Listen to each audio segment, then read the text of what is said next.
Selamat datang. Hari ini saya akan menjelaskan film fiksi ilmiah Inggris yang berjudul Frekuensi. Spoiler di depan. Berhati-hatilah. Film ini berlatar dunia distopian di mana setiap orang memancarkan frekuensi tertentu yang menentukan keberuntungannya, selanjutnya menentukan keberhasilannya dalam hidup. Frekuensi yang lebih tinggi berarti keberuntungan yang lebih baik, dengan demikian perasaan berkurang. Di awal film, saat kita melihat beberapa siswa berdiri dalam satu baris, masing-masing memegang satu apel hijau.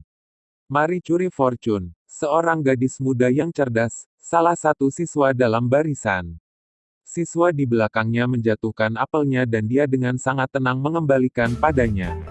Adegan kemudian dipotong ke siswa yang duduk di meja. Mereka mempersiapkan ujian. Guru memberi mereka instruksi dan memberi tahu mereka untuk memulai. Saat itu, semua siswa memakainya masing-masing penutup mata dan mulai mengerjakan tes. Setelah tes selesai, guru mengumumkan nama mereka satu persatu dan memberikan mereka hasilnya. Di luar, siswa mendiskusikan hasilnya. Mari curi dengan bangga membanggakan hasilnya 127, sementara teman-temannya menerima hasil jauh lebih rendah daripada miliknya. Salah satu teman Mari yang arogan kemudian memperkenalkan dia ke Isaac Newton Mitchell, tapi dia memperkenalkan dirinya kepada Mari sebagai Zack. Mari diberitahu bahwa Zack memiliki frekuensi -7. Teman yang arogan itu ingin mereka berteman, karena mereka memiliki frekuensi yang berlawanan, ekstrim tinggi dan rendah. Saat mereka saling menatap, hujan tiba-tiba mulai turun. Kemudian guru memanggil Zack karena ibunya datang untuk menemuinya. Ternyata orang frekuensi tinggi dan frekuensi rendah saling tolak-menolak. Dari saat Zack bertemu Mari hingga saat guru memanggil Zack kembali, persis 1 menit, yang berarti mereka hanya bisa berhubungan selama tidak lebih dari 1 menit. Orang tua Mari khawatir bahwa putri mereka tidak akan pernah seperti anak-anak lain, karena kurangnya empati. Mereka mengunjungi salah satu gurunya untuk mendiskusikan pertanyaan mereka. Guru menjelaskan bahwa karena frekuensinya sangat tinggi dan keberuntungannya yang tinggi, dia memiliki perasaan lebih sedikit. Ketika ditanya apakah dia bisa menjalani kehidupan normal seperti yang lain, guru mengatakan bahwa itu tidak mungkin sama sekali. Maju cepat ke masa depan dan kita melihat remaja yang lebih tua, Mari, mempresentasikan proyek sainsnya ke guru yang sama, Nona Anderson. Ini adalah perangkat yang dapat menganalisis frekuensi dua lawan jenis dan mengetahui apakah mereka kompatibel atau tidak. Terapis memuji kecerdikannya dan mengatakan bahwa itu mungkin juga membantu orang menjalin pertemanan, dan bahwa dia sendiri harus mencoba menggunakannya. Hal ini mendorong Mari untuk kemudian melakukan beberapa eksperimen, untuk mengetahui apakah dua orang dengan frekuensi yang sangat berbeda dapat memiliki koneksi yang berarti, atau apakah ada cara bagi seseorang untuk meningkatkan frekuensi mereka. Dia memilih subjek tes yang memiliki frekuensi di ujung bawah spektrum, Zack. Dalam percobaan pertama, dia menginterogasi Zack yang sangat canggung dengan jawabannya. Saat jam berdetak 60 detik, sebuah pesawat mulai menjatuhkan barang bawaan ke Zack. Dia mengelak. Jadi, membuktikan teori bahwa dua orang dari frekuensi yang sangat berlawanan tidak dapat tetap bersama selama lebih dari 1 menit. Nona Anderson datang ke tempat kejadian dan memperingatkan Mari, bahwa frekuensi tidak dapat diubah. Dalam percobaan berikutnya, dia bertemu Zack tepat 1 menit dan membuat katalog semuanya yang dia katakan padanya. Jelas dari perilakunya bahwa Zack tertarik pada Mari tetapi sepertinya tidak pernah bisa mendekatinya. Lagi, di setiap percobaan, keduanya dipisahkan sebelum ambang batas 1 menit. Akhirnya, Zack mengaku bahwa dia mencintainya dan bertanya padanya apakah dia merasakan hal yang sama. Dia menjawab dengan mengatakan bahwa dia tidak mampu merasakan apapun karena kondisinya. Dia melanjutkan bahwa dia menunjukkan emosi hanya untuk berpura-pura di depan orang lain. Namun, tujuannya adalah untuk suatu hari merasakan emosi. Film ini sekali lagi maju cepat dalam waktu, kali ini ketika Mari sudah dewasa. Ini menunjukkan bagaimana kehidupan sehari-harinya bermain dengan dia melakukan tugas sehari-hari keadaan tanpa emosi yang sama. Ketika dia sedang beristirahat di rumah, teman-teman dan keluarganya datang untuk memberinya kejutan pesta ulang tahun. Dia duduk sendirian selama pesta sampai dia didekati oleh Zack. Mereka berbicara sebentar sampai Zack mengingatkannya bahwa jam telah melewati 60 detik. Dia kemudian mengatakan bahwa dia telah menemukan cara untuk membantunya dan dengan demikian dia setuju untuk bertemu dengannya. Kemudian, keduanya bertemu di suatu tempat. Zack mengungkapkan bahwa dia bertahan lebih dari 1 menit terakhir kali, karena dia meningkatkan frekuensinya. Dia kemudian memberi tahu Mari bahwa ada cara baginya untuk dapat terhubung dengan orang lain, dengan menurunkan tingkat energinya. Dia menjelaskan bahwa itu akan membutuhkan fisik kontak. Dia skeptis pada awalnya, tetapi karena dia ingin mengalami beberapa bentuk emosi, dia meletakkan tangannya di atas meja dan kemudian Zack menggenggamnya. Mari benar-benar kewalahan. Dia merasakan sesuatu tetapi tidak dapat menggambarkannya karena dia tidak tahu bagaimana rasanya mengalami emosi. Dia merasa tidak sehat dan melepaskan tangannya, tapi menyadari bahwa berpegangan tangan sebenarnya telah membuat perasaannya lebih baik. Karena mereka telah berbicara lebih dari 60 detik, alam mulai memberontak dan Mari merasa kewalahan, dan mencium Zack. Kami kemudian mengalami cerita dari sudut pandang Zack. Anak laki-laki di awal yang menjatuhkan apel adalah Zack sendiri dan dia menyukai Mari sejak awal. Saat guru memanggil Zack dari taman bermain untuk bertemu ibunya, itu agar mereka bisa mendiskusikan masa depannya di institut dengan Miss Anderson. Dia merekomendasikan agar Zack dipindahkan ke fasilitas lain karena frekuensinya terlalu rendah dan bahwa dia tidak akan pernah cocok dengan yang lain. Zack dengan tegas menolak. Setelah cobaan itu, Zack pergi ke rumah Theo, satu-satunya temannya. Ketika dia sampai di rumah dia bertemu dengan ayah Theo yang menunjukkan kepadanya bahwa dia memiliki keterampilan yang berbeda dari orang lain karena kemampuannya untuk menggunakan imajinasi. Ini dimanifestasikan ketika dia menemukan bahwa dia sangat baik dengan piano, karena kemampuannya untuk melihat progresi piano. Dengan Theo, dia belajar bahwa dia tidak bisa bersama Mari karena orang yang berenergi tinggi dan rendah menciptakan medan magnet yang saling tolak dan menyebabkan kehancuran. Film kemudian maju cepat ke remaja Zack di mana dia, seperti Mari, sedang presentasi sebuah proyek di pameran sains. Mari datang ke stasiunnya dan meminta untuk bertemu dia sepulang sekolah. Keduanya jelas memiliki agenda yang berbeda. Mari ingin bereksperimen dengan Zack sementara Zack bertekad untuk meningkatkan frekuensinya, mencoba yang terbaik untuk menjalin kontak dengan Mari. Kami melihat bahwa untuk meningkatkan frekuensinya sendiri, Zack, dengan bantuan Theo, menggunakan magnet untuk sementara meningkatkan frekuensinya. Zack bereksperimen dengan zat yang berbeda sebelum setiap pertemuan dengan Mari untuk melihat mana yang akan memiliki efek yang paling diinginkan. Namun, mereka tidak banyak membantu karena Mari mengaku tidak merasakan apa-apa kepada Zack. Fast forward lagi ketika Zack sudah dewasa. Dia menyajikan teori terobosan yang mendefinisikan kembali konsep frekuensi. Dia memberitahu para profesor bahwa bahkan orang dengan frekuensi tinggi pun bisa mengalami emosi jika mereka mempercayainya. Sial baginya, tidak ada yang membeli idenya. Zack kembali bertemu dengan Theo untuk menemukan cara meningkatkan frekuensinya. Mereka bereksperimen dengan senyawa yang berbeda tetapi secara tak terduga bahwa gelombang suara tertentu dapat meningkatkan frekuensi untuk waktu yang singkat. Untuk menguji hipotesis ini, ia dikirim oleh Theo untuk bertemu Mari di pesta ulang tahunnya. Saat berangkat, Theo memberinya perangkat dengan kata kode untuk mengaktifkan gelombang suara, sehingga memberinya tambahan 5 detik lagi-lagi kali ini.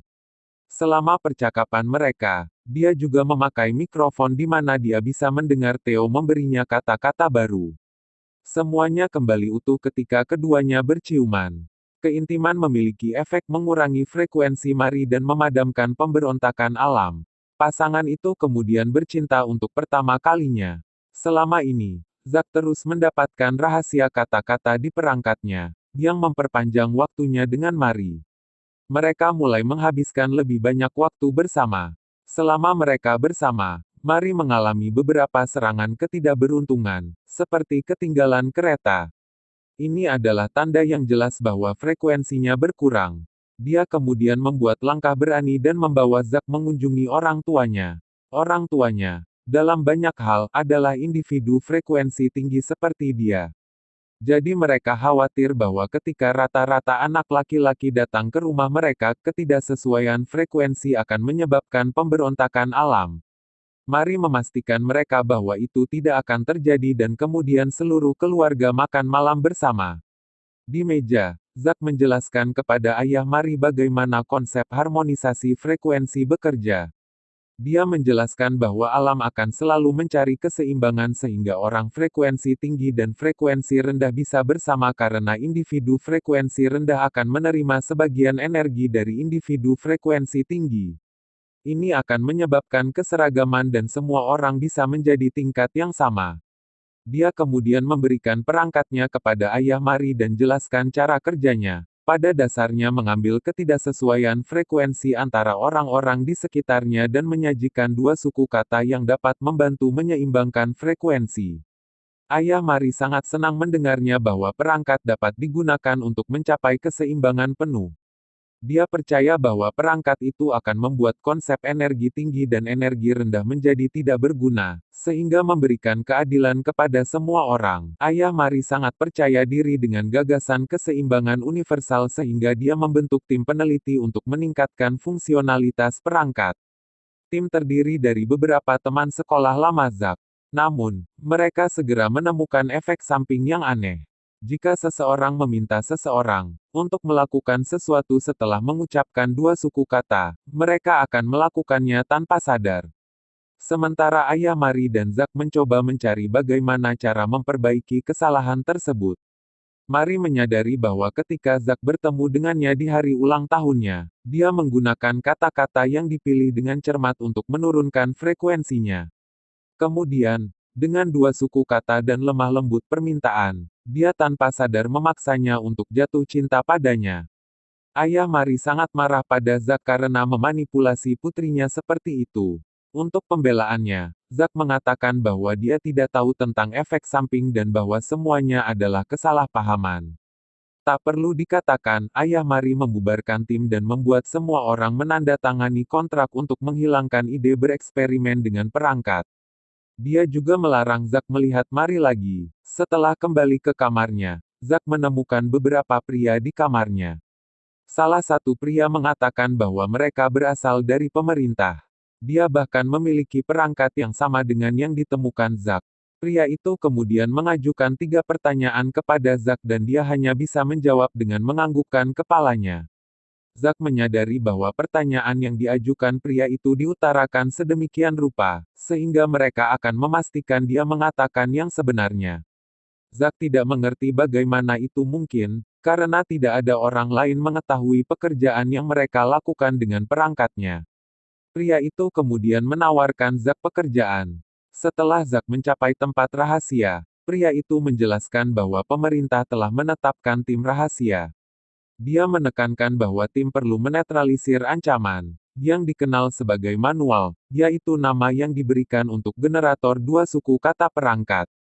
Tim terdiri dari tim yang didirikan ayah Mari sebelumnya, karena hanya mereka yang tahu cara kerjanya. Agen pemerintah kemudian menceritakan kisahnya kepada mereka tentang bagaimana teknologi ini muncul beberapa kali di masa lalu, dan menyebabkan kehancuran, tapi selalu dikaburkan dari masyarakat untuk menjaga keseimbangan dan kedamaian. Dia tahu bahwa itu pasti akan ditemukan kembali dan, sekali lagi, mereka harus menguburnya secara rahasia. Selama beberapa hari ke depan, tim bekerja sangat rajin berusaha mencari cara untuk mengatasinya masalah ini. Mereka semua mengajukan ide, saran dan ahli matematika untuk menyelesaikannya tetapi tidak pernah mencapai konsensus. Sementara itu, ayah Mari masih dingin kepada Zack. Zack kemudian menyarankan untuk membuat anti-manual yang cacat, sehingga persepsinya dalam masyarakat tercemar dan orang-orang cenderung tidak menggunakannya. Dia menyadari bahwa dari studinya tentang pola, pasti ada beberapa kata penawar untuk meniadakan efek dari kata-kata yang salah. Semuanya berpegang pada teori ini untuk mencobanya. Mereka akhirnya menghasilkan kata-kata yang menyiratkan perintah yang tidak berbahaya, tetapi hanya dapat digunakan sekali setiap jam. Pejabat pemerintah tidak senang ganti satu kata yang menyebabkan malapetaka dengan yang lain, jadi dia langsung melarang kata-kata itu. Kemudian, atas permintaan Mari, Zack mengucapkan sebuah kata dari perangkat bersama dengan perintah sehingga Mari akan jatuh cinta padanya. Namun, dia mengatakan bahwa tidak ada yang berubah. Ketika agen pemerintah mengetahui bahwa Zack mencoba manipulasi lagi, dia dikurung dan dilarang berbicara dengan siapapun. Namun, dalam keadaan menyendiri ini, pikiran Zack mulai mengembara ke kedalaman pengetahuannya dan dapatkan semua yang dia tahu tentang masalah ini untuk menemukan solusi obat penawar. Pikiran dan suara hiruk-pikuk berlalu pikirannya sampai solusinya menjadi jelas baginya.